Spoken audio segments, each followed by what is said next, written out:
Hello दोस्तों, राधे राधे। कैसे हैं आप लोग? तो उम्मीद करते हैं कि आप लोग सब अच्छे होंगे। तो आज के इस वीडियो में हम लोग यूपी बोर्ड कक्षा 6 अध्याय इकाई 3 ये जो है वो पूर्णांक इंटीजर अभ्यास 3B का जो है वो क्वेश्चन नंबर 4 नंबर क्वेश्चन को सॉल्व करेंगे। तो आप लोग अच्छे से देखिएगा बुआ। तो देखिए बुआ कहता है सत्य अथवा असत्य बताइए। इसमें जो है वो सत्य और असत्य कौन कौन सा है वह आपको बताना है। तो चलिए हम जो है वह क्वेश्चन पढ़ेंगे, फिर जाके बताएंगे कौन सा जो है वह सत्य है और कौन सा असत्य है। देखिए क्वेश्चन कहता है किसी ऋण पूर्णांक तथा उसके योगात्मक प्रतिलोम का जो है वो योगफल शून्य होता है।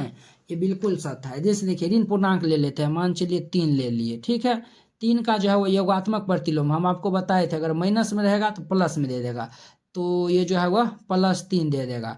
अब देखिए ये जो है वह -3 और +3 को जोड़ देंगे तो ये जो है वो कितना आ जाएगा? शून्य आ जाएगा। क्या ये जो है वो शून्य होता है? बिल्कुल सही है, यह हमारा सत्य हो जाएगा। ठीक है, चलिए अब देखिए शून्य ऋण पूर्णांक है तो ये जो है वो हमारा कथन, ये जो है वो शून्य जो है वो क्या जो है वो ऋण पूर्णांक है तो ये हमारा कथन असत्य हो जाएगा। क्या हो जाएगा? असत्य हो जाएगा। आपको हम बताते हैं, याद रखिएगा। शून्य जो है वो शून्य ना तो ऋण पूर्णांक है, ना तो ये जो है वह ऋण पूर्णांक है, और ना तो जो है वह ये धन पूर्णांक है। धन पूर्णांक है ना, तो ये जो है वह शून्य ऋण पूर्णांक है, ना ही जो है वह धन पूर्णांक है। शून्य जो है वह शून्य आपसे पूछेगा कि जो है वह शून्य क्या ऋण पूर्णांक है, तो आप कहेगा नहीं। क्या धन पूर्णांक है, तो बोलिएगा नहीं। शून्य ना तो धन है ना तो ऋण है। ठीक है, चलिए ये हमारा अब देखिए कहता है 2 ऋण पूर्णांक का योगफल जो है वह धन पूर्णांक होता है। तो देख लीजिए, चेक कर लीजिए। 2 ऋण पूर्णांक, मान चलिए 2 -2 ले लेते हैं, प्लस ये जो है वह -4 ले लेते हैं। दोनों तो ऋण पूर्णांक है, जोड़ लेंगे तो -2 प्लस -4 तो -6 आता है। क्या ये जो है वह धन पूर्णांक आता है? तो ये ऋण पूर्णांक आ गया। क्या आ गया? तो ऋण पूर्णांक। ये भी हमारा कथन असत्य हो जाएगा, असत्य हो जाएगा। ठीक है, चलिए अगला देखिए। किसी पूर्णांक और शून्य का योगफल उस पूर्णांक के बराबर होता है। बिल्कुल सही है। देखिए कहता है किसी पूर्णांक, तो मान चलिए हम कोई पूर्णांक, मान चलिए -4 ले लिए, इसमें 0 को जोड़ देंगे तो -4 प्राप्त होगा। यही पूर्णांक प्राप्त होता है। तो यह हमारा कथन क्या हो जाएगा? तो सत्य हो जाएगा। एक ऋण और एक धन पूर्णांक का योगफल सदैव धन पूर्णांक होता है। एगो ऋण पूर्णांक ले लीजिए, तो मान चलिए हम ले लिए -2 ले लिए, प्लस एगो जो है वो धन पूर्णांक, मान चलिए 4 ले लीजिए। इनको हम जोड़ देंगे तो कितना आएगा? तो ये 2 आ जाएगा।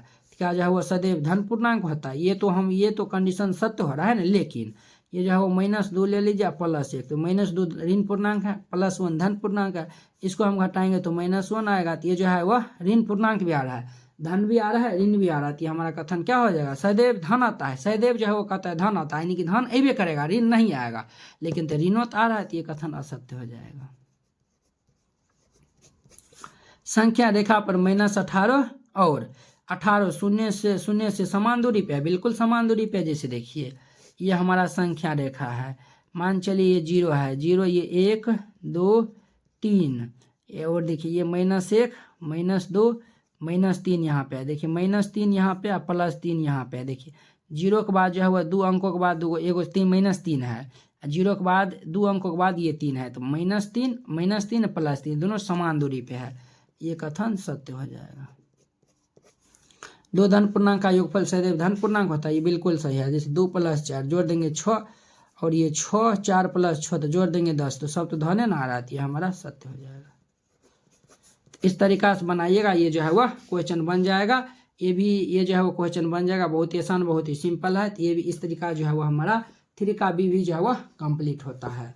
तो चलिए अब हम नेक्स्ट वीडियो में मिलेंगे 3 के C के साथ में। अगर यह वीडियो आप लोग को अच्छा लगता होगा तो लाइक कमेंट एंड अपने दोस्तों के बीच शेयर कीजिएगा। अगर आप चैनल पे नए आए हुए हैं तो चैनल को सब्सक्राइब कर लीजिए। तो चलिए अब जब हम अगले वीडियो में मिलते हैं। जय हिंद।